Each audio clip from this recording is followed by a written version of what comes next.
Hello YouTube. Welcome back to Bald Man Building an Airplane, and welcome back to a normally formatted time-lapse video, unlike the last one.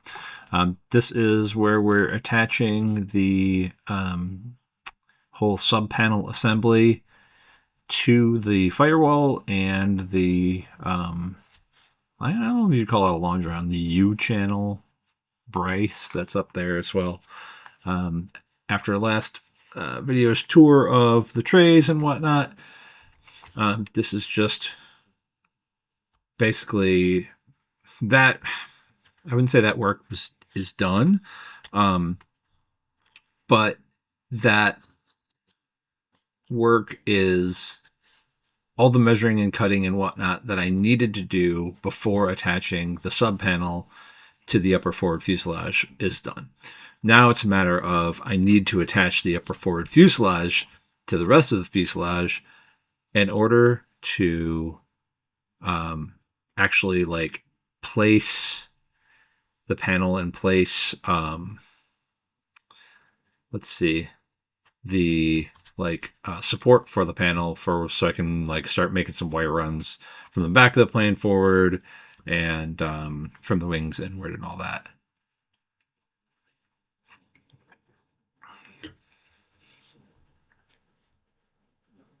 So these golden pieces are actually the canopy brackets. They're not necessarily required at this stage. They are there for support to put this piece on, make sure everything is square. A lot of the pieces in this canopy, in the upper front fuse are rather flimsy. They're all pretty lightweight. And I just wanted to put those blocks in there to make sure everything was going to be good to go. All right, so this is the part that's laying flat on the bench is what Vans sends you by default. It's where you would usually put like a fuse panel or a breaker panel or something like that.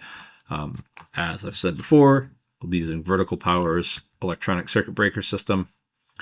But I did want this down there, and I do want this those angled pieces on it because I'm going to have a couple of additional circuit breakers for things like, let's see, the coil packs, although those technically be on the panel.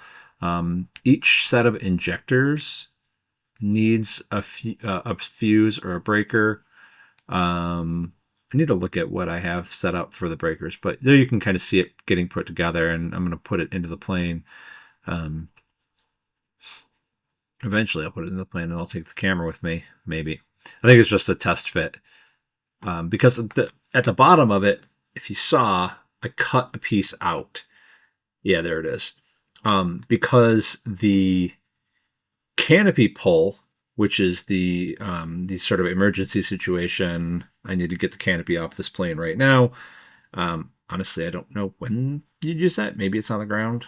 If you like roll it over or something. Anyway, that release pull is going to be down at the bottom of that panel, right in front of the fuel selector. And I liked the idea of the panel or the sub panel and whatnot, providing me some a sort of slope, just a sort of gradual change. So I didn't want it just sitting on there in front. That also allows me to run some wires a little bit better, in my opinion, better up into the panel from elsewhere in the plane. Okay, so these things that we've got here, these are the sort of like canopy, I guess you'd just call them the top of the fuselage, because these are the pieces that that the canopy comes down onto up by the panel.